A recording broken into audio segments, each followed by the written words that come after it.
টি-20-তে বাংলাদেশ এত শক্তিশালী দল আগে জানতাম না। এইবার ম্যাচ শেষে উপস্থাপকের প্রশ্নে একই বলল ওয়েস্ট ইন্ডিজের অধিনায়ক রুবমান পয়েল।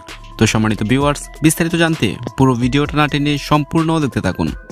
প্রথম 2 ম্যাচ জিতে ওয়েস্ট ইন্ডিজের বিপক্ষে টি-20 সিরিজ জিতে নিয়েছিল বাংলাদেশ। আজ তৃতীয় ও শেষ ম্যাচেও লিটন দাসের দল পেয়েছে 80 রানের রোমাঞ্চকর জয়। বাংলাদেশের হ্যাট্রিক জয়ে স্বাগতিকরা হয়েছে বাংলাবাস। ওয়ানডে সিরিজে ডবল দলের বদলা নেওয়ার সহজ সুযোগ দারুণভাবে কাজে লাগিয়েছে টাইগাররা। 2 বারের বিশ্ব চ্যাম্পিয়ন ওয়েস্ট ইন্ডিজকে তাদের মাটিতে ডবল দলাই করতে পারল লিটন দাসরা। টি-20 সিরিজে ভারত, পাকিস্তান ও ইংল্যান্ডের পর বাংলাদেশ চতুর্থ দল হিসেবে ওয়েস্ট ইন্ডিজকে হোয়াইটওয়াশ করল। সেন্ট ভিনসেন্ট এদিন প্রথমে ব্যাট করে 189 রানের সংগ্রহ করেছিল বাংলাদেশ। দলের পক্ষে জোর ইনিংস খেলেছেন জাকের আলী, করেছেন 41 বলে 72 রান, যার ফলে 190 রানের লক্ষ্য পায় উইন্ডিজরা। এদিন শুরুর 2 ওভারে তাসকিন ও মেহেদির শিকার 2 উইকেট। তাসকিন আহমেদের দ্বিতীয় ডেলিভারিতে উইকেট হারান ব্র্যান্ডন কিং। পরের ওভারে শেখ মেহেদী হাসানও উইকেট উদযাপনের সুযোগ এনে দেন দলকে।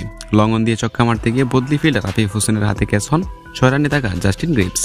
রান করতে পারেনি নিকোলাস পরান, এমনকি অধিনায়ক রুবমান পয়েলও, যার ফলে লজ্জাজনক হার নিয়ে মাঠ ছাড়তে হয়েছে তাদেরকে। তবে এদিন ম্যাচ শেষে উপস্থাপকের প্রশ্নে বোমা ফাটিয়েছেন রুবমান পয়েল। তিনি বলেন, বাংলাদেশ টি-20-তে এত শক্তিশালী দল আগে জানতাম না। এই ক্ষত আমাদের সারা জীবন মনে থাকবে। বাংলাদেশের ব্যাটিং এবং বোলিং লাইন আপ প্রতিনিয়তই উন্নতি করছে। তাদের বিরুদ্ধে আমরা 3 ম্যাচ হেরে সত্যি লজ্জিত।